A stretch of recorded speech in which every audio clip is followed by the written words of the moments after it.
Bismillahirrahmanirrahim. Assalamualaikum warahmatullahi wabarakatuh. Selamat siang yang kami hormati Pak dosen, Pak Abdul Azam Ajhari, Eskom Mkom. Perkenalkan kami dari kelompok 6. Kami mahasiswa di kelas Bapak, yaitu kelas Analisa Berorientasi Objek di kelas IF 404. Pada kesempatan ini kami akan memaparkan presentasi hasil tugas UTS yang telah kami kerjakan. Kelompok kami dari kelompok 6 ada Muhammad Alif Rido. Mungkin Muhammad Alif Rido bisa memperkenalkan diri dan teman-teman yang lain bisa memperkenalkan diri secara langsung. Dimulai dari Muhammad Alif Rido. Ya, saya Muhammad Alif Rido dari Tangerang Selatan dengan NIM 23040101006.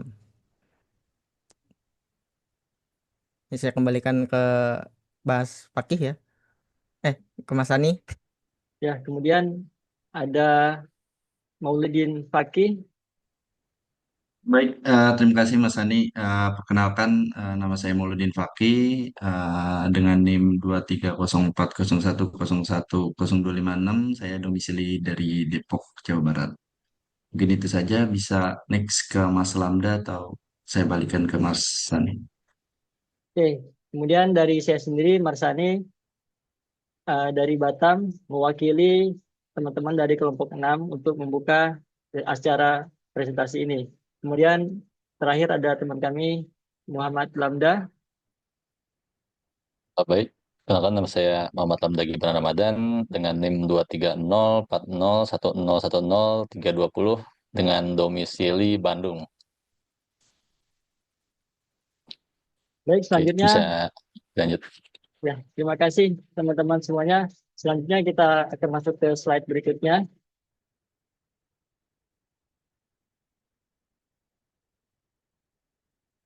Nah, kita awali dengan soal.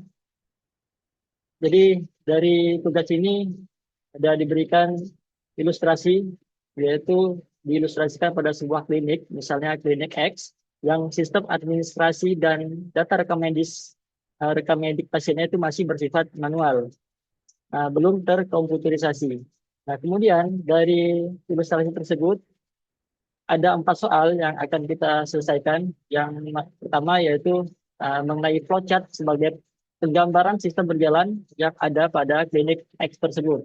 Kemudian soal nomor 2 itu mengenai analisa permasalahan yang dilanjutkan dengan user requirement dan requirements gathering-nya. Kemudian soal ketiga yaitu mengenai diagram use case. Nah, yang terakhir itu soal nomor 4 mengenai diagram activity. Selanjutnya masuk ke jawaban pertama, yaitu gambaran ilustrasi sistem yang berjalan pada klinik X. Itu akan dijelaskan oleh teman kita, Alif. Silakan, Mas Alif. Ya, terima kasih Mas Ani. Di sini saya akan menjelaskan flowchart ya atau ilustrasi ya dari sistem yang berjalan pada klinik X. Jadi proses bisnis sistem yang berjalan pada klinik X itu saat start kita akan eh, pasien akan datang ke bagian administrasi. Kemudian ada decision apakah pasiennya pasien lama. Jika ya, lanjut ke proses keempat di mana pasien mendaftar ulang dengan menyerahkan kartu pasien. Eh, Kemudian ada proses ketiga di mana itu jika pasiennya pasien bukan pasien lama, itu pasien baru ya. Pasien akan mendaftar untuk pertama kalinya ya untuk didata, kemudian diberikan kartu pasien oleh administrasinya. Dari proses ketiga ini akan lanjut ke tahap ke-6 di mana pasien akan menunggu sampai bagian administrasi mempersilakannya untuk masuk ke ruang pemeriksaan. Nah, untuk pasien lama saat pasien mendaftar ulang di proses keempat eh, dilanjutkan dengan proses kelima di mana admin akan pergi ke ruang arsip untuk mencari data rekam medis pasiennya. Eh, Kemudian di proses ketujuh, dokter akan memeriksa dan mendiagnosa penyakit pasien. Lalu dokter memberikan sebuah catatan diagnosa dan resep kepada pasien. Kemudian di proses ke-8, pasien akan memberikan catatan diagnosa tersebut ke bagian administrasi. Dan juga admin akan memberikan obat kepada pasien jika pasien tidak mendapatkan resep dari dokter ya. Di proses 9-nya, admin akan menyimpan catatan diagnosa dan resep dokter di ruangan arsip sebagai data rekam medis yang nantinya akan bisa digunakan untuk pemeriksaan pasien selanjutnya. Ya, seperti itu aja untuk gambaran ilustrasi dari Klinik X ya, sistem yang berjalan pada Klinik X yang manual. Mana ini jawaban nomor 1. Saya kembalikan ke Mas Sani. Terima kasih Mas Salib. Selanjutnya kita akan masuk ke jawaban yang kedua, yaitu mengenai analisa permasalahan, lalu dilanjutkan dengan user requirements dan requirements gathering-nya. Ini akan dijelaskan oleh teman kita, Paki. Baik, terima kasih Mas Ani. Saya akan menjelaskan untuk jawaban nomor 2 ya, terkait analisa permasalahan, lalu dilanjutkan dengan user requirement dan requirement gathering.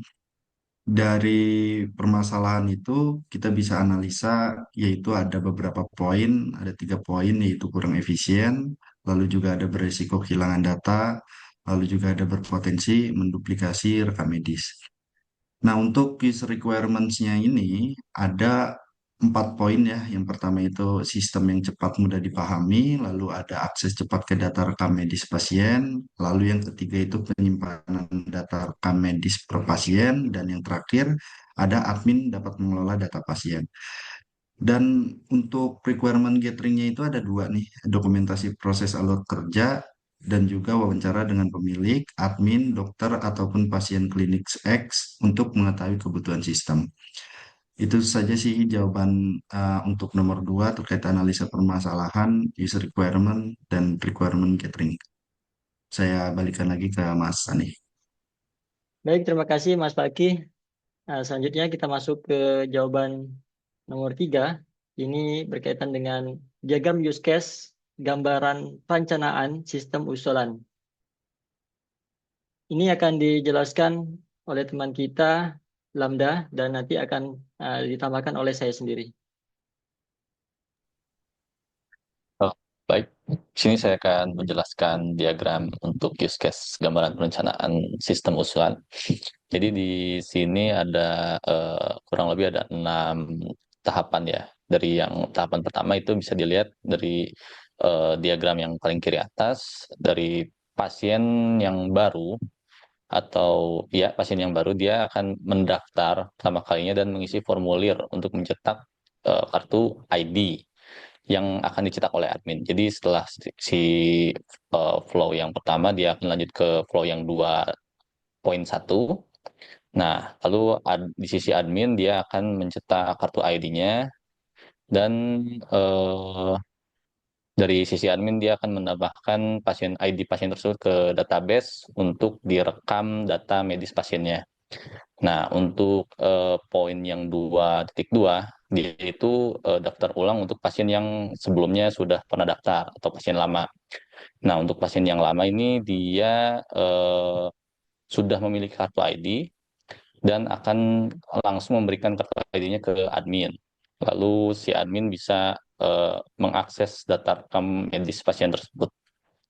Setelah itu dari sisi admin, data rekam medis akan disimpan lalu dikirim ke dokter untuk tahap proses selanjutnya. Nah, untuk tahap proses selanjutnya bisa dilanjut oleh Mas Sani. Baik, saya akan melanjutkan proses lanjutan dari use case ini, di mana use case ini memiliki 3 stakeholder, yaitu pasien, admin, dokter. Nah, tadi terakhir setelah data rekam medis, pasien itu akan masuk ke proses keempat, yaitu menunggu. Nah, pasien akan menunggu dipanggil oleh admin untuk melakukan pemeriksaan dengan dokter. Di satu sisi, dari dokter juga selanjutnya akan melakukan pemeriksaan, yaitu pasien melakukan pemeriksaan dengan dokter. Setelah itu masuk ke diagnosa dokter atau resep. Nah, yaitu dokter mendiagnosa pasien dan akan memberikan catatan hasil diagnosa yang disertakan resep bila perlu. Nantinya, pasien akan meneruskan hasil diagnosa dan catatan resepnya ke admin. Jadi, setelah pasien menunggu, setelah kemudian melakukan pemeriksaan, setelah melakukan pemeriksaan, keluar resep dari dokter dan hasil analisa dan resep itu dikembalikan oleh admin. Jadi masuk ke data rekam medis lagi. Sehingga dari admin itu akan memberikan obat dan juga mengupdate data rekam medisnya. Itu aja proses-proses dari diagram use case yang telah kita rencanakan untuk sistem yang kita usulkan. Dari 3 stakeholder ini ada 1 sampai 6 tahapan dan itu yang kita usulkan untuk diimplementasikan sebagai jawaban dari permasalahan yang kita temukan berdasarkan studi kasus. Selanjutnya kita masuk ke jawaban nomor 4, yaitu diagram activity sistem usulan yang akan dijelaskan oleh teman kita Fakih. Silakan Mas Fakih. Baik, terima kasih Mas Sani. Ini untuk jawaban nomor 4, yaitu diagram activity sistem usulan. Dengan catatan garis kuning itu pasien baru, lalu ada garis biru pasien lama, dan garis hitam sama dengan general. Activity dimulai dari sisi pasien, yaitu mengecek apakah pasien itu baru. Kalau iya, dia mengisi formulir, dan untuk sisi admin itu input data ID pasien di database, lalu menyetak kartu ID pasien, dan pasien menunggu kartu tersebut tercetak. Dan untuk decision yang no, pasien baru, kalau misalkan tidak baru, pasien tersebut bisa menyerahkan kartu pasien ke admin, dan admin mengambil data rekam medis pasien dari database dan mengirimkan ke dokter, lalu dokter memeriksa riwayat data rekam medis pasien, dan pasien tersebut menunggu untuk pemanggilan pasien untuk pemeriksaan. Dan ketika proses pemeriksaan dari sisi pasien lama, itu lalu ada memanggil pasien untuk pemeriksaan dan melakukan pemeriksaan terhadap pasien. Ini dari sisi dokter, lalu dokter mendiagnosa pasien dan memberikan catatan resep, lalu mengupdate data rekam medis pasien. Dan untuk pasien baru, prosesnya juga sama, memanggil pasien untuk pemeriksaan, ini dari sisi admin, lalu untuk dari sisi dokter itu melakukan pemeriksaan terhadap pasien, lalu mendiagnosa pasien dan memberikan catatan resep, dan admin mengupdate data rekam medis pasien. Mungkin itu saja diagram activity sistem usulan ini. Saya balikan lagi ke Mas Sani. Terima kasih Mas Fakih. Baik, demikian jawaban-jawaban dari soal yang sudah kami kerjakan.